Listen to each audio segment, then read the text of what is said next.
Isang estudyante nga po mga ka-idol ko ang napansin ko nung nakaraang Lunes na kahit na nga sira ang kanyang bag ay nagpupursige siyang pumasok sa eskwela at ayon nga sa kanya wala rin siya palaging baon at nung nakaraang Lunes nga ay wala siyang sapatos, siya ay nakatsinelas lang pero nagpupursige siyang pumasok dahil mayroon daw siyang pangarap. Ano nga kaya ang pangarap ng estudyanteng ito na kahit mahirap ang kanyang sitwasyon ay nagsusumika pa rin siyang abutin ito sa abot ng kanyang makakaya.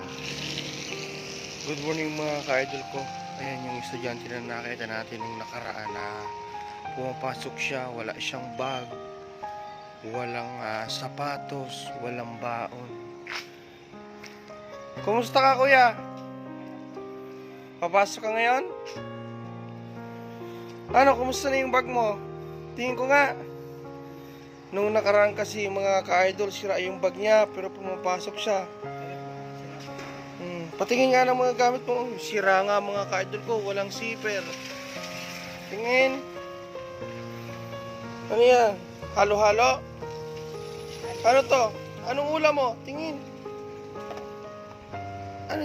May baong kang manok. Sino nagluto? Sama ko pa sa bahay. Mabuti ngayon, nakasapatos ka na. Kasi nung nakaraan mga ka-idol ko, nakaano lang siya, nakatsinelas siya. May baon ka ngayon? Wala kang baon? Maski piso? Aba, nung nakaraan wala ka rin baon. Kanin lang po. Kanin lang. Ano ba ang gusto mong kurso? Ano ba ang gusto mo sa college? Ano ba ang gusto mong maging paglaki mo? Ano lang, fire lang po. Ha? Gusto mong maging fire sa sa mga nasusunugan? Tayo ka nga. Ano ba ang pangalan mo? Suotin mo yung bag mo. Ha? Ano ba ang pangalan mo? Michael po. Michael? Barcel po. Nasaan na si nanay at si tatay? Nasa ano na po, sa Manila na po. Sinong kasama mo sa bahay? Makakilala ko po, makakasama ko sa bahay. Nakikituloy ka? Kasi nung nakaraan mga ka-idol ko, wala siyang sapatos, nakatsinelas ka nun, no? Tapos sabi ko sa kanya, hintayin niya ako. Kasi hindi kami nagkita. So anong mo? Gusto mong palitan natin ang bag mo? Yes po. Ha? Ayan, sira-sira po yung bag niya mga ka-idol. Halika, sakay ka sa akin. Bibili tayo ng bagong bag mo. Halika. Sakay ka. May sapatos kasi ako dun sa bahay. Sakay ka.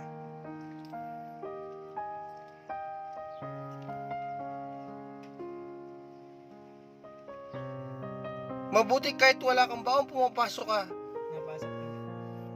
Bakit kahit wala kang baon, napasok ka? Napasok rin po kahit kanin lang po. Kahit wala kang baon pera. Gusto mo talaga makapagtapos. Gusto mo maging fireman. Meditation po. Fire station. Oo nga, pero gusto mo maging fireman para makatulong ka sa mga nasusunugan. Okay. Ngayon, para magkaroon ka ng motivation sa pagpasok mo sa school, bibili tayo ng bagong bag. Okay? Doon kasi sa bahay may mga sapatos ako doon na hindi ko na nagagamit. Sakto naman sa paa mo yon. Ha? Bili muna tayo ng bag. Tapos bibigyan kitang baon, ha? So ayan mga ka-idol ko, pupunta muna kami sa may palengke. Ikot kami, hanap kami ng bag niya bago ihatid ko siya dito sa school niya ulit. Kuya Michael ha, mag-aral ka mabuti ha. Para matupad mo yung pangarap mo. Bakit ba gusto mo maging fireman? Para makatulong po sa mga sunog po, sa mga Nasusunugan? nasusunugan, merong nasusunugan ng mga bahay. Kumusta ba yung buhay mo ngayon? Mahirap ba o ano? Hirap rin po. Mahirap? Bakit? Gano'n ka ba nahihirapan sa buhay mo? Nahirapan lang po pag wala po akong trabaho eh. Wala kang trabaho? Tapos kailangan mo mag-aral? Gusto ko lang po pag-aaral sa ALS. Ilan taong ka na ba? 24 na po. 24 years old ka na. 24. Okay. Ayan mga ka-idol ko, sira kasi yung bag niya. Sige. Ayan oh. Tingnan nyo naman mga ka-idol ko, sira yung bag niya, walang zipper. Ayan, may baon din siya mga ka-idol oh. Ramdam ko ang kahit papanong tuwa ni Boy mga ka-idol ko. Dahil sa wakas, mapapalitan na rin ang luma niyang bag. Alam niyo po mga ka-idol ko, mahirap yung sitwasyon ng batang to. Dahil lagi ko siya nakikita na kung saan kanto lang siya. Minsan nga rin, nagtitinda siya ng gulay, nakikitinda. Nakikita ko naman sa kanya na may gusto siyang abutin at na kahit ganyan yung kanyang sitwasyon, ay mayroon siyang pangarap sa buhay. Kaya nga lang, syempre, kung wala na sa kanyang gumagabay, paano niya ito aabutin? Kaya nga po ngayon, susubukan natin kung anong magagawa ng programang Coinmakers para siya ay magkaroon ng motivation sa kanyang mga pangarap at sa kanyang pag-aaral.